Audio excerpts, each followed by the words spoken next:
Hey everyone, Greg here. As you may know by now, I'm the co-founder and CEO of TripShock, an online reseller for water sports and tours. For the past 12 years, we've had the pleasure of working with hundreds of operators across the country, and we're looking to grow our community. It's free to sign up, and you only pay when we bring you confirmed bookings. We'll help you reach new customers, fill empty seats, and grow your business like so many have done with us over the years. Head over to partners.tripshock.com to learn more about our program, read testimonials, or speak directly with our supply team. As always, thank you for listening and enjoy the show. They come to relax, enjoy the beach, have fun, and spend money. And that's where we come in. This is the Awkward Watersport Guys podcast. Find out tips on the best ways to market and operate a water sports business. If you're a water sports operator, you need to grow your brand, operate more safely, upgrade your operations, and of course, increase bookings. We're industry veterans, broadcasting from Destin, Florida. This is the Awkward Watersport Guys podcast. And this is Kevin O'Neill and Greg Fisher.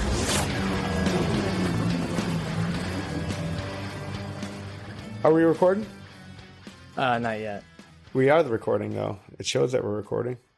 Oh, I guess I clicked the button. Yeah. Perfect. We're recording. This is a perfect. I got a great way I wanted to start the show by plugging our group. What?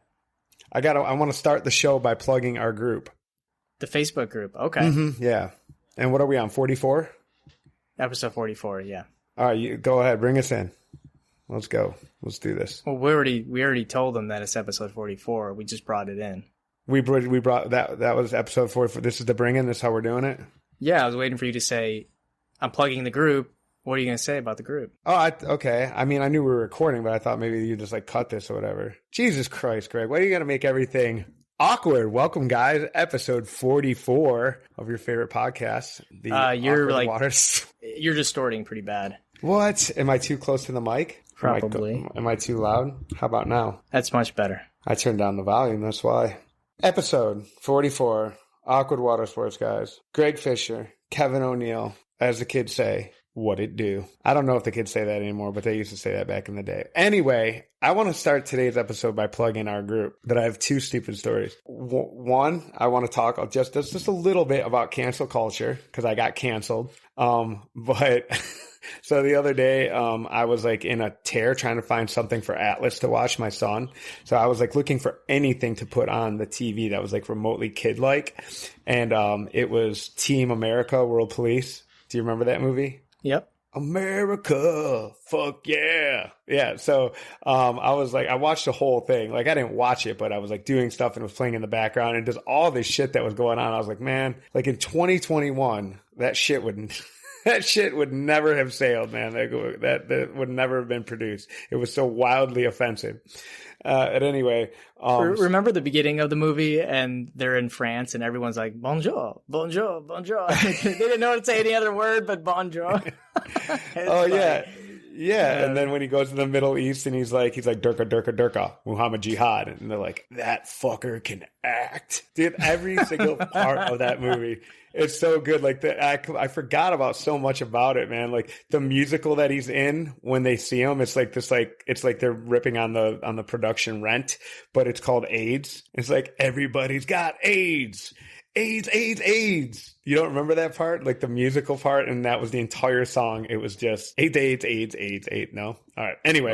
Anyway, I got canceled from another tour group. I didn't get canceled. They deleted my post. Or not my post, my comment. So this guy like makes this, he's like talking about web hosting and making sure that it's close to where you're located so you can have like quicker like load time and better for SEO.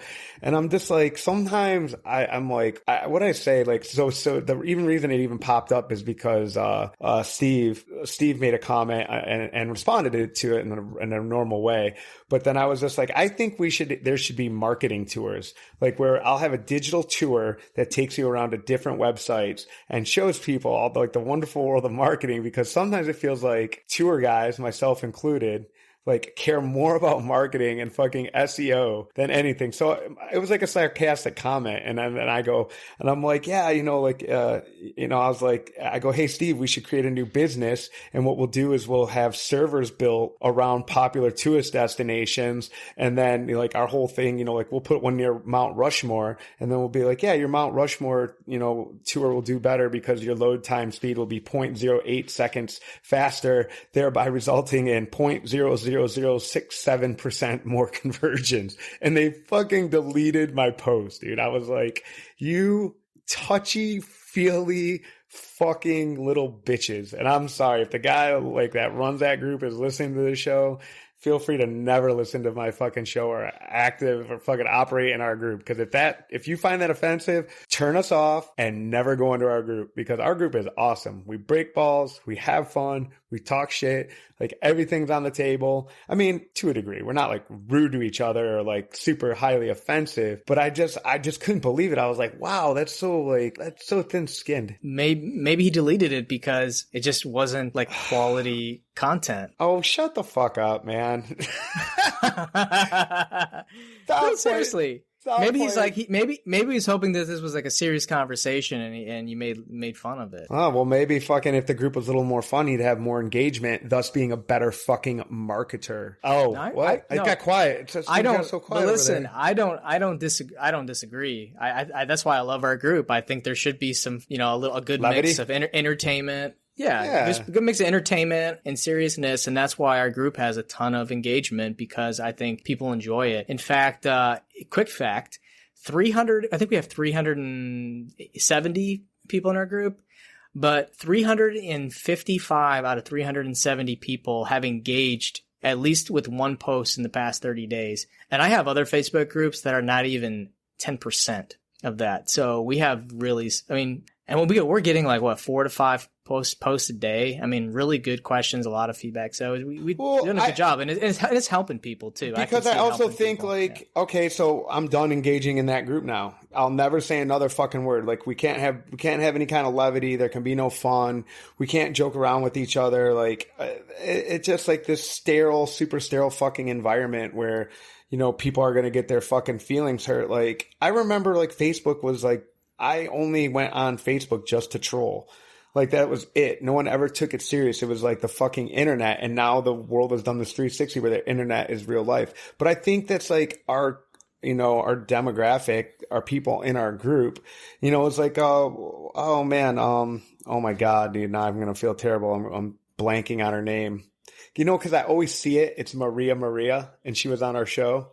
What Ava. The hell is it? Ava, Jesus, because it fucked me up because it's Eva, and then she's like, no, it's Eva, it's Ava, but on her screen name it's Maria, and it's anyway, like even Ava was like, oh, Kevin, I thought you were gonna like break my balls more. So I like the fact that we are all sort of thick-skinned, like good, you know what I mean, like good-natured, good-hearted, like having fun, but also being informative, and I think that's the way. Like this industry, that's the way it should work. And yeah, I do agree that too many people get their feelings hurt too easily on social media. And also like just in general, when you're texting or Skyping somebody, you can't read the context sometimes of conversations, and people just always assume that it's negative. But at the end of the day, it's like, we're just, we talk and utilize text so much in daily conversation that, you can't listen. If I'm mad at you, I'm going to call you, or I'm not just going to text you. Regardless, if you want to come onto a group and have a good time, I feel like our group's a good time. Like that Glenn Morrissey asked like a serious question about jet skis, and my answer was like, I light mine on fire and dance around the flames. Like, we've got to be able to fucking cut loose and have fun. It's not like we're a fucking dental group or like a bunch of lawyers or something, man. We're in tourism and water sports. Like, for God's sakes, let's loosen up, guys. And, for the record, the guy who actually answered that question, like, you relax too, because I don't really like, I think somebody said, oh, you can go to Cloudflare, and then, they can use a hosting, whatever that, I mean, like, I think people like sometimes get a little a little wacky, you know what I mean? I'm like, and there was I said something else. I was like, oh, well, it's like the guy giving a Statue of Liberty tour cares more about his marketing than he does the actual tour. Like, oh, hey, what year was the Statue of Liberty built? Like, who the fuck knows? But I can tell you that there's, 4,400 searches per month that Statue of Liberty searches near me. Like, sometimes it feels like some of us, and I said, and I poke fun at me too. I'm like, I like marketing jet skis more than I actually like riding them. And I said, and I don't know if that says more about me or than it says about jet skis. And, I don't know, man. And somehow it's like super offensive and got deleted. So, yeah, we like to talk marketing, but we also like to talk shit. Speaking of jet ski, I've owned 14 of them. You know how many times I've actually been on the jet ski in my entire life? 3 times. That's it? Yeah, 3 times. I don't know if I should have just said that. It makes me really illegitimate to be talking about water sports. But do I know how to market a jet ski? I can do it better than anybody. Yeah, man. I can market the hell out of a jet ski. You can sell them, dude. I mean, I like every year I think I do like an inaugural run. And if I go down there and my 6-year-old wants to ride, then we'll ride.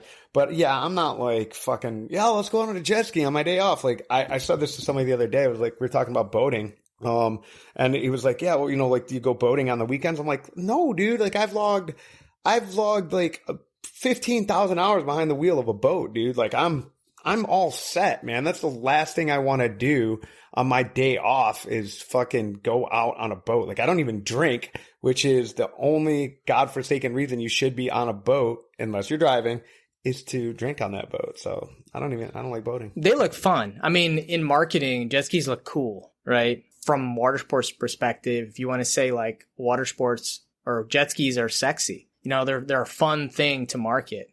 So, I mean, that's why one of the reasons why I decided to open up a jet ski company, because they're cool. Anyways, we're going to talk about, what was that? Oh, we're going to talk about, like fucking what a bummer it is to run a water sports company. like what it takes. Like, you know what I mean? I think, so just so like for all transparency, we were supposed to have a guest and unfortunately last minute they canceled. So this is what you're going to get right now is just like something, a lot of our shows and our first shows and even our current shows will just spawn from conversations that Greg and I have. We'll start talking about stuff and then, shit, man, sometimes we'll wax on a subject for 45 minutes or an hour just because we're just talking about the industry. And then it's like, oh, there's our next show. And then, we rehash it. But I was just, I think I was just sort of talking about like, God, everything that goes into it, the entrepreneur, it's like, I was liken it to a restaurant, like, oh man, I'm going to, I fucking love food and I'm going to open up this restaurant, like, because I was talking about like, I was not like Mr. Entrepreneur before I opened Destiny Water Adventures. I was Mr. fucking Kevin the Parasail boat guy, but I always had like those inclinings. Like I always was doing something. I was good at sales. I had sales jobs in the past. I was really good at selling the photo packages on the parasail boat. We always far and away made more money than every other boat out there. And that's a fucking fact. Anybody wants to fucking have a dick measuring contest on that one, fucking, well, how many parasail or how many water sport companies did you build from your fucking photo money? Then we could have that conversation. But, so I guess I had a little bit of an entrepreneurial spirit, but I think the water sport entrepreneur and your typical entrepreneur, I think are two different kind of animals, like Greg, I would say like, I think that just from our conversations, I feel like you were more of like had an entrepreneurial spirit and saw an opportunity in the marketplace. And then, I mean, not saying that you'd have no like acumen when it comes to water sports at all, because that's your niche and you've been around it and you grew up with it and that you've been marketing, selling that, owning your own shit. But I mean, that'd be fair to say, right? You were more of an entrepreneur first, water sport guy second, right? Yeah, I had no experience actually working a water sport company. My experience was going down to the harbors and the docks of operators and talking to them and watching them run their operation and hearing all the challenges that they face and what they did to overcome them. I mean, I'm just a sponge, basically. It's funny because when I was in college, one of my professors, I didn't do well in the class. And at the end of the year, I was leaving and he was telling everybody good luck. And he said, Greg, I know your grades don't reflect what you have actually learned in this class. And I said, what do you mean? He's like, you're sitting there and you're absorbing and you're thinking. He's like, what are you thinking about? Like, he's like, you're off in this old dimension. Like, what are you thinking about? I'm like, honestly, I was thinking about my business because I started a dining guide in college, online dining guide. And he's like, I knew it. He's like, I knew you were thinking of something and you were processing. And he's like, you were just totally zoned out. But I know that you're just absorbing everything and you're thinking and you're plotting, and I can see it in your head. I'm like, oh, that's interesting that someone actually, analyzed that and, told me that. But I see it all the time. I watch you leave sometimes our conversations when we're talking via Zoom. I totally see you leave. And like, sometimes I know you're looking at your computer screen, but sometimes I know you're 100. I know exactly that face and that voice. Like, I see you, like, you leave for a second. You're still there. You're processing what I'm saying because you come back and you have something thoughtful. But, I've seen that. I've definitely seen that too. That's pretty funny. That's awesome. I didn't, have any water sport experience, but what I did have is I knew the product that market needed. I took it from a different direction, where most people that get into water sports, they work for a company for a while and then they get to a point where they can't really grow or advance. And then they save a little bit of money up and then they start their own location. That's the usual progression, where actually I saw an opportunity from the other side. And I said, okay, there's not a lot of jet skis. They're getting a really good price in the market. And I went through it from a whole different angle. And there's no right or wrong way to get into it, but I'm more of an anomaly than what you typically see. But I guess my question for you, Kevin, is like, besides having experience, what are some of the qualities that you think make a really good water sport operator? And looking back at like some of the things Donnie Kirkpatrick said in our past episode, or the couple episodes before that, he mentioned that like a really good owner takes really good care of his employees, pays them well. He runs really good equipment. Own your property. I'm thinking. So I go more broad than that. And there is no right or wrong way to do it. And I have gone back and forth in this. So I'm extremely competitive, so it's like, so when I say the thing about making the money with the photo packages, that's not bragging that I have the most money or whatever. That's not like a flex on having money. That's a flex on kicking everybody's ass at being the best salesman. So, and Donnie said that in that show too. He goes, I think we'll have two different answers. Kevin will say who sells the most photo packages, but that also speaks to A, my competitive nature, and then B, my entrepreneurial spirit. And I wasn't raised with that entrepreneurial spirit. I was actually hardcore raised the other way. My dad used to tell me, never open your own business, take a paycheck, save your money, do the right thing. Your dreams end in flaming failures, because that's what happened with his business. But so I think you have to have that entrepreneurial spirit. You have to be I feel like in order to be as any entrepreneur, you have to be highly competitive. And I think you have to put money in the backseat, and you have to put that competitive, fierce, and need to be the best in the front seat, and the money will follow. And it's something I've said 100 fucking times over and over and over again. I've seen people make some really good, shrewd, hard business moves. And I'm like, man, like, God damn, is that what it really takes?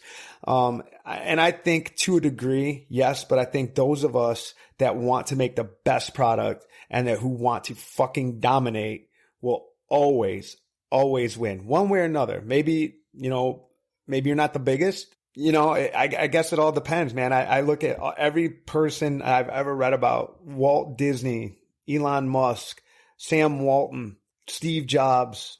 All of these guys had a ferocious competitive streak in them. They wanted to be the best. And what did Ray Kroc in the movie, in The Founder, but even in the book, he was like, could you stick a hose in your competitor's mouth if he were drowning? And he said, I could.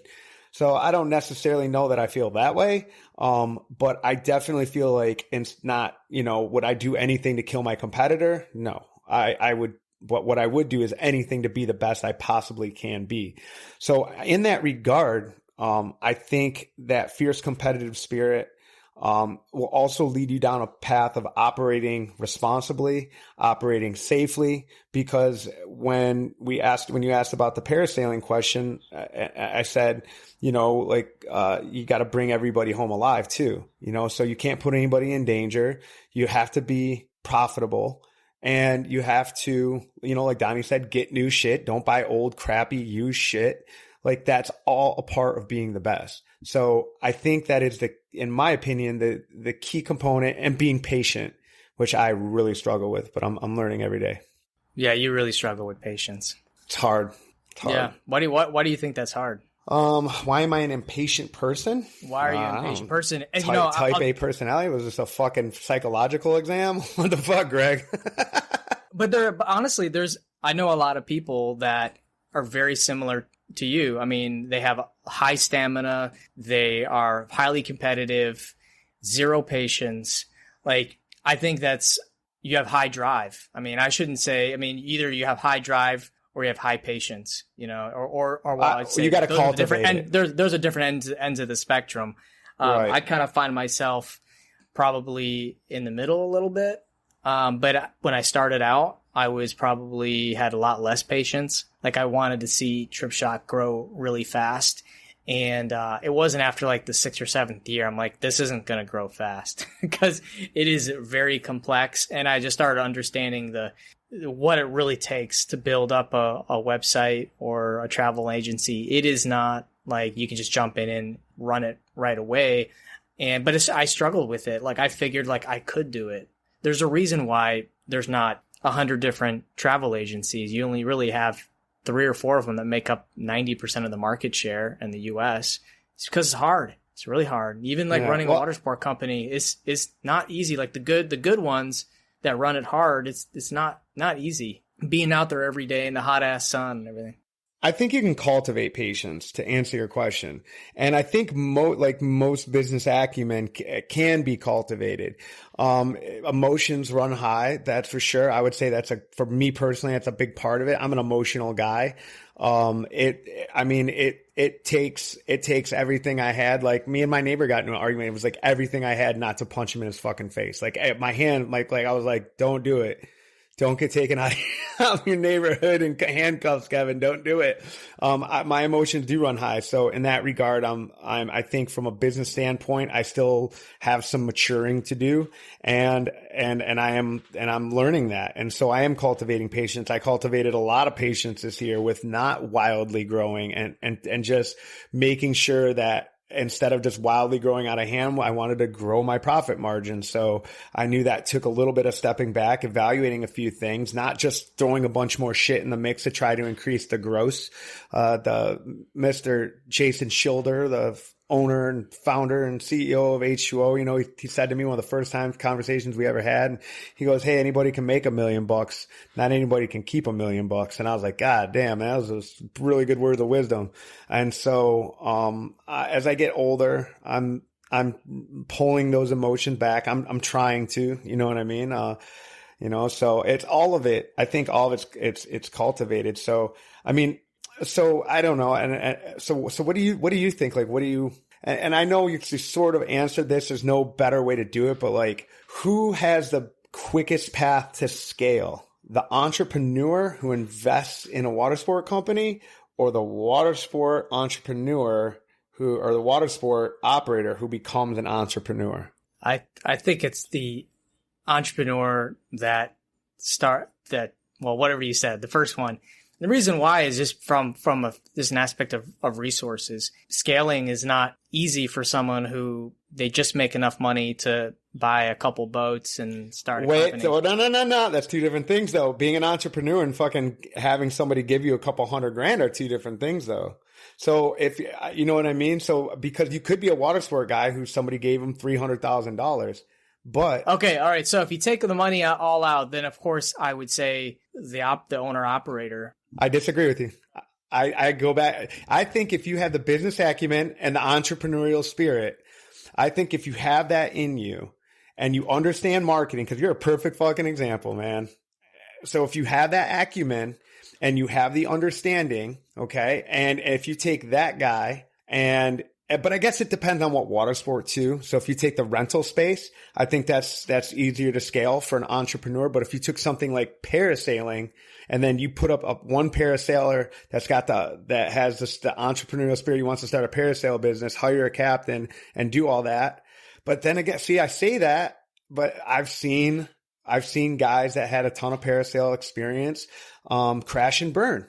And then again, I'll reference Jason Schilder, like, cause I from afar, one of his captains worked for us in Key West, and Jason, they found each other however they met. Jason got a parasail boat. Jason was not a parasail captain, and they fucking thrived. So I think it's like every situation is different, but I definitely. But then again, if you look at the roots of where Jason came from, he already had the knowledge. He started out with a handful of skis, a couple boats, and I've watched him grow, and that's from grind and hustle and his drive, like immense drive to be the best. It's a chicken egg thing. And then I see people who, I see it, like so many operators that they get to a certain size and then they think that all they have to do is buy more equipment and put people, and that's just going to be the recipe for growth. It can for some, but when the owner steps away and is not hands-on, Sunset Watersports is a perfect example of Rich Welter being there for so long and continuing to be very hands-on. Donnie continued to be very hands-on and seeing that company continue to grow. They never skipped a beat. They just continue to grow because the ownership is very active in it. So I really think for those early years that having someone like you that doesn't have a lot of patience, has a ton of drive, you need that. You really do need that because you need good stamina because it's hot as hell. It's a lot of stress on your body and your mind. And then you're thinking on, okay, I made some money. I need to add a couple more boats. Like just to be able to put all that together takes a lot. It does take a lot. It does, man. It's a lot. And it's really funny when people are always like, what do you do? And I'm like, oh, I own a water sports company. And they're like, oh man, it must be so much fun. And I'm like, 5 years ago, I looked like I was about 33. Now I look like I'm 43. Like my age has caught up with me. I'm like, yeah, it is. I always give a standard deviation or, standard answer. Fucking, oh, yeah, no, it's cool, man. I love it. Sunshine, boats, water, jet skis. And then I just think of everything. That spark plug that, didn't get changed out, that killed the jet ski, that made us have to call the customer, that led to them complaining, that led to an email I had to write. And it's like, that's one spark plug on one jet ski on one fucking hour of one day. And it's like, man, it never, ever stops, But being that I do have I had great mentors and I had a great schooling from water sports. Luckily, our growth and scaling and everything that we've been able to do, I've also been able to sort of hire out pretty well and train pretty well and put enough systems in place where I don't have to be there every day. Right now, like anytime you see me looking away, I've been watching radar. I've been watching future radar, current radar. What's it going to do? Where's it going to go? When are we going to make the call? Are we going to make the call? And I'm doing that. I'm checking my trackers. I'm looking at every single boat on the water. I see where every boat is right now. I let my crew know 2 hours ago to let every single customer know that rain might be coming and to keep an eye on their phones, and then let one of my guys know to block out a jet ski. Like I've prepared for every contingency because I've got the experience. I've been out there long enough. I know enough. Like, when the shit hits the fan, you better have all of your ducks in a row. So it's things like that can just bring someone straight to their knees, man, if you don't have the experience. So it's, like I said earlier, chicken egg, man. Sometimes I say entrepreneurial spirit and the competitive edge. And the other part of me says the operator that's got all the pedigree and experience. But I think when you put those two things together, man, you got a fucking scary guy, man. You know what I mean? I think you got I think you got, guys like Jason, guys like Donnie, a bunch of guys in our group, man. I think you have these guys that have the ability to just be, be animals, and I'm like a baby animal. I'm like a doe or something, because I feel I have a little bit of that. I still have got a lot of learning and growing to do on both sides, but I feel like you need that too. You also have to have the hubris to say, I don't know everything. Like I will learn something new today. I'm gonna get some type of lesson from today every single day. Mm-hmm. Yeah. I'm thinking baby turtle. I'm a baby turtle. Yeah. Not a doe. You're a baby turtle. A baby turtle? Really? A turtle? Yeah. Like I'm slow? Like I'm more like a baby kangaroo, like you don't think really he's going to go crazy, but then, kangaroo is a fucking dangerous motherfucker, man. You know what I mean? Did you see that one on social media? Like he was all jacked up. Yeah, that kangaroo. Did you see where he fights the dad? The guy fights him. He's trying to save his dog. Yeah. Have you ever seen that one? I've seen that. The super jack kangaroo. Yeah. So it's, to you new guys out there, man, that are looking to want to angle in on this, those of you guys got a passion for boating and jet skis. It's like, there's this time, I think, where people are so excited and they're ready to get into the game. And then there's like this sort of quietness. I saw it happen with me too. You go quiet for a little bit. First you're like, man, look at my new company. And everybody's like, go, go, go. And then you get quiet. You're down in the dark, man. You're down in the depths, fucking battling all these different demons and how you're going to make, tomorrow happen and how are you going to fix this and how are you going to fix that. And, and when I say fix, I'm, man, from mechanical to marketing to staffing to insurance to money to accounting. Like this business has so many different verticals attached to it. And if they are not right, man, this game can chew you up and fucking spit you out. It can be very brutal. Water sports can be very fucking brutal because the competitive spirit. Yeah. No, I go back to the stamina of it. Like you have got to be able to be present and have the energy to do it every day. And like I can't see how people do these 14, 15-hour days and then come back and do it all over again 7 days a week. I mean, I remember one operator told me that he worked 30 days straight, 10 plus hours, and it's hot out. And you're dealing with diesel fuel and like, pissed off customers. And it's like doing it day. You got to have the stamina to get through this. And I mean, hey, if you want a desk job, then don't get into water sports. If you don't have the energy, if you're not willing to work late, and even like, even though I'm not on the water, and I guess technically my job is more of a desk job. When I first started, I had to be available when my operators were available. So I was answering phones at 7 a.m, as late as 10 o'clock at night when, boats got back in and engine breaks and I got a call, hey, got to cancel these people. But it is, we're in tourism too. So, we operate 24/7 really. Yeah, man. I mean, that's funny. Like 30 hours, like a 30 days straight, 10-hour shifts, man. I'm like, I remember my first part-time job. Like, fuck. Now, I mean, it's not that bad now, but Destiny year 1, Destiny year 2, when I was still rocking Day of Play, and we were doing boat rentals, and I was using the jet skis that weren't being used on Day of Play as free ride rentals, and I was doing everything. I was being a cheap ass. I didn't want to staff. I'd make people do double duty. If somebody was like fucking done making sandwiches and attending the customers out at Day of Play at 2 o'clock, I'd make them leave and go do turnaround. I would be out at those islands at the islands at 7 a.m., which means I was up and out of my house at like 5:30.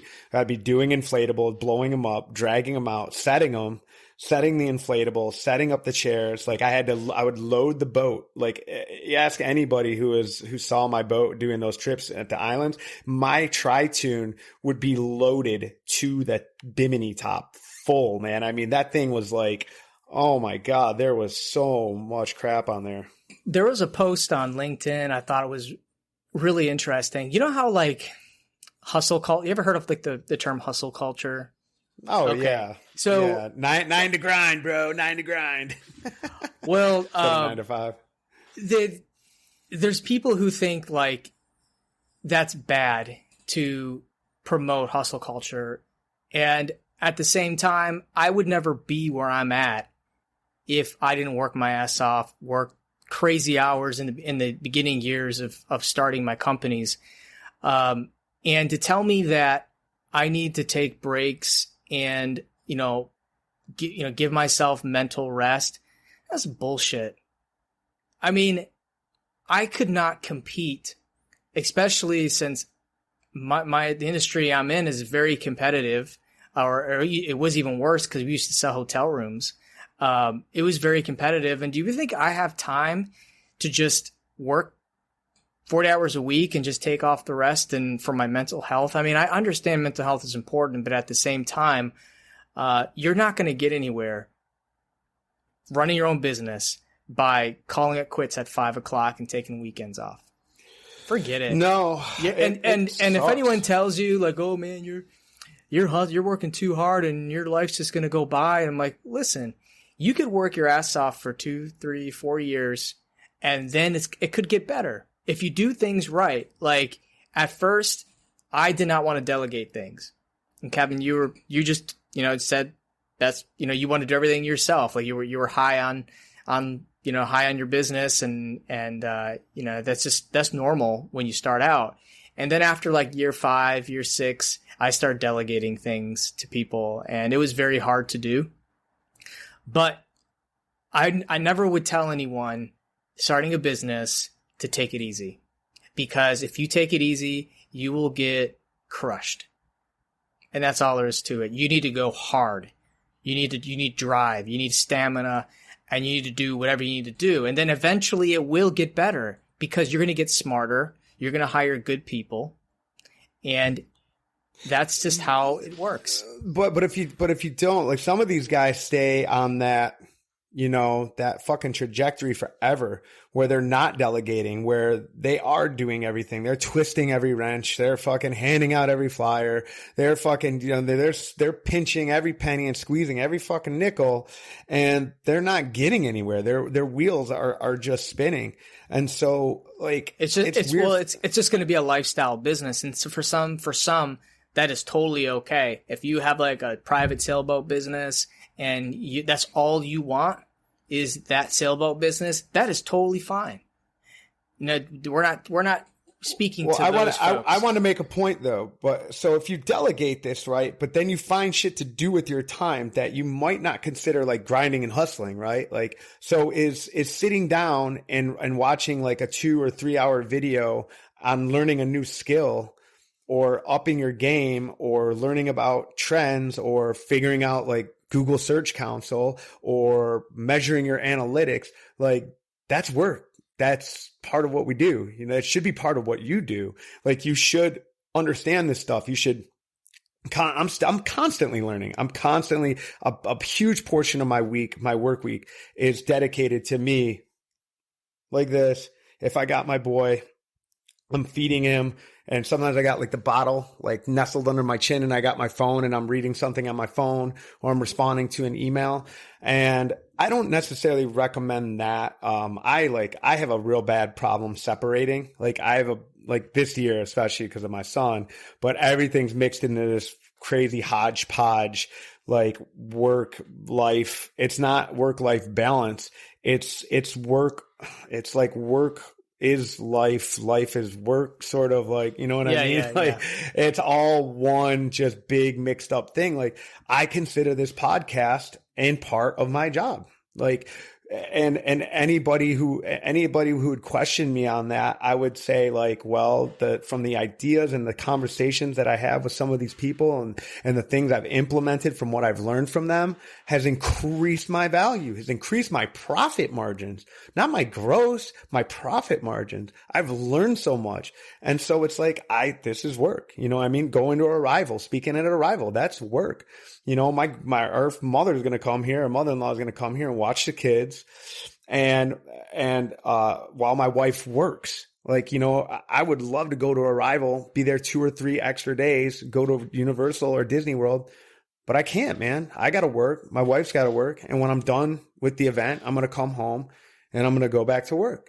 I'm not saying don't take vacations. I fucking travel in the off season. I get out there. Don't get me wrong.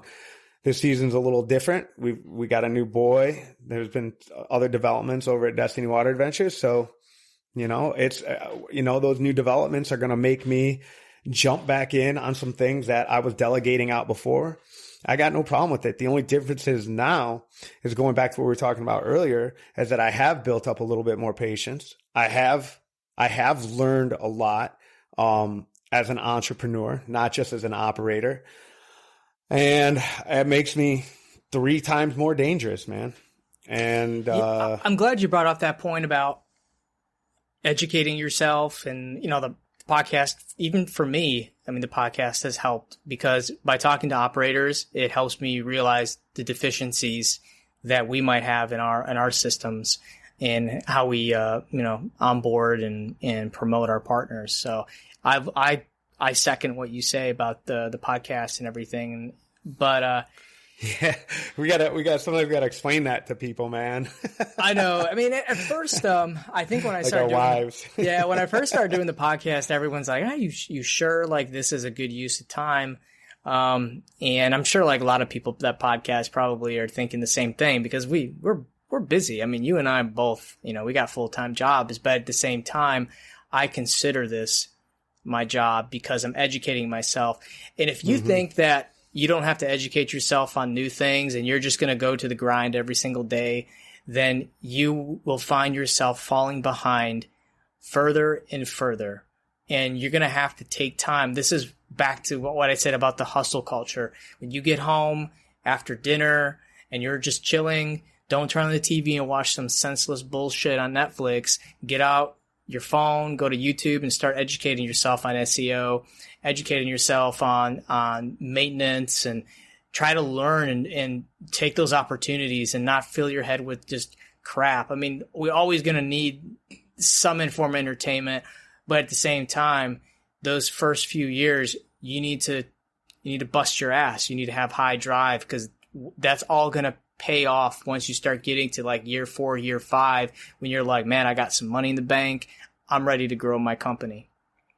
And now I know a little bit about a lot. And that's what makes a great entrepreneur, great water sport operator, not necessarily being a diesel mechanic and knowing the ins and outs of an engine or knowing everything about paid marketing or whatever, but knowing a little bit about everything. So that way, when you do hire somebody, you're not completely in the dark on things. And Kevin, like, there's some things that you know a hell of a lot about, but one thing I noticed with you and what I feel makes you one of the best operators is that you know a little about everything and a lot of subjects you know a lot about. So I can have a conversation with you about a lot of different topics and we can have meaningful dialogue where a lot of operators, I mentioned the word Google or anything like that, and they're just like, I don't want to hear that word.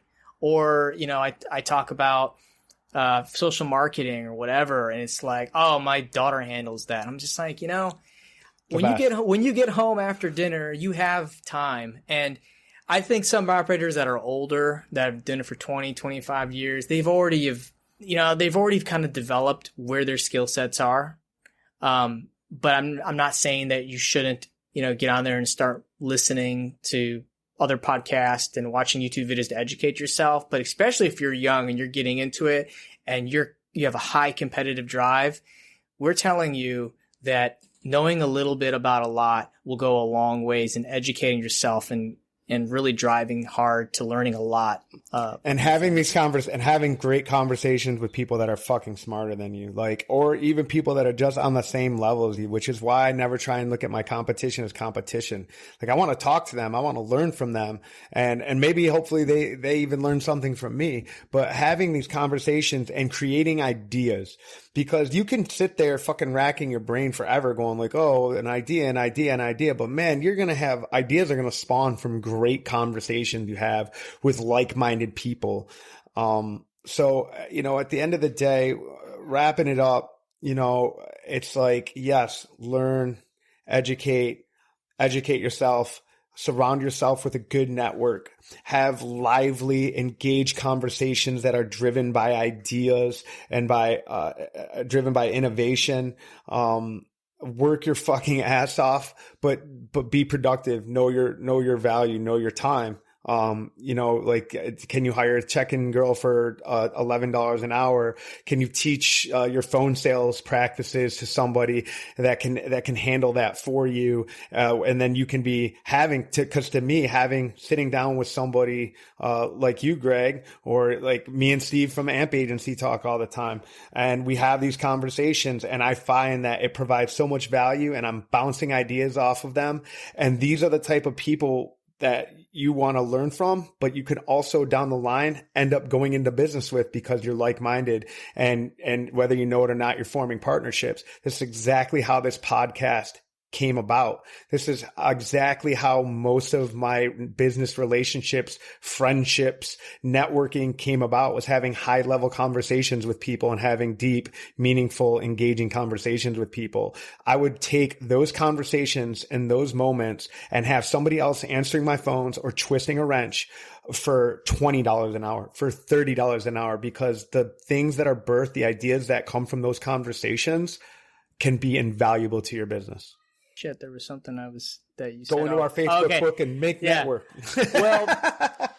Well, what I was going to say is just to kind of touch upon one of the things you just mentioned about, forming of a network of people that you can talk to and share ideas with. We talk about this all the time on the show. I mean, the Facebook group is a perfect example of bringing like-minded water sport people together. And I would say a lot of people in that group are fairly passionate about it. Like Brian Hershey from Bear Like Fun in Utah. That guy, you can tell when he talks, he is passionate about water sports. He's passionate about his business. He wants to know everything that there is about water sports and the operations, the marketing. But the older I get, the smaller my network of people that I want to talk with. Like, I don't have so much time in my day. I want to give a little bit to my family. I want to give a little bit to my employees. I want to give a little bit to everybody, but I'm glad that the family was first on the list, but also seeming like in that pie chart of your time was equal with Brian Hershey. But all right, my family gets 20%. Brian Hershey gets 19%. I really like him. I don't know. Well, anyways, I just want everyone to understand is that when you get older and you get serious about your business, that you're going to have to make choices and you're going to have to slim down your network, and don't let some dumbass friend from high school that has no drive, who's literally adds no value to your life anymore other than getting in trouble and fucking getting drunk. Like, that adds no value to you. And it's also going to just blur the lines in how you're living your life and running your business. And then they're going to be asking for a job and all this. I've really limited my network significantly, and I only communicate with people who add value and positive value to my life. And that's some decisions that I think water sport operators especially have to make, because, we're in a very blue collar business where we do have a lot of past employees, current employees, friends, all down on the dock. And there is a lot of drinking that goes on, a lot of drug use. And, you have to make choices. What circle are you rolling in, man? I mean, I just hear it. I hope there's no drug use going on in my docks, man. I better get a camera on that bitch, man. No, these are just things I hear quite often. Yeah. Yeah, I agree, man. So, well, hey, I think it's right around that time, man. We're at right around the 50-minute mark. Thank you guys for checking us out.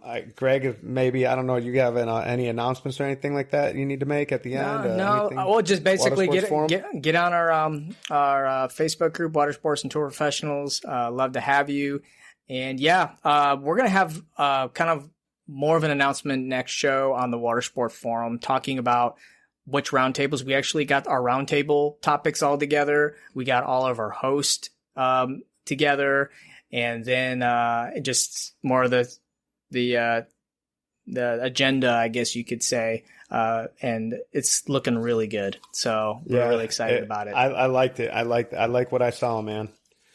Yeah, there's a topic for every single thing that we care about in water sports. Out of the 4 I gave you, the two that you picked, that would have been my top. Would have been the 2 that I wanted to talk about the most. I definitely. Yeah, I know. We've logged enough conversations together. I talk with you more than I probably talk with my own goddamn wife, man. What's actually kind of crazy, Kevin, is that there's topics in there that I want to be in, like I want to be part of, but I'm doing the two roundtables, so I can't. So I'm kind of jealous that there's some really awesome topics in there. Maybe we can all do, like, we can get together and we can all be like, maybe like the engine or the caboose and fucking Quinby's fucking Coco Cabana, whatever, Conga, fucking Conga white person, fucking shit, whatever it is. What was it called? The Catamaran Conga. That's what it is. Yeah. We can all get together in the Catamaran Conga and fucking hash it out. Perfect. All right, everyone. Thanks for listening. And as always, keep it awkward. You've been listening to the Awkward Watersport Guys podcast. If you're in the water sport industry, this is the podcast that brings the business perspective to parasailing, jet and ski boat rentals, sailing, snorkeling, and everything else. We hope you've gotten some useful and practical information from this show. Be sure to sign up to our email list at watersportpodcast.com and subscribe in your favorite podcast app. We'll see you next time, and thanks for listening.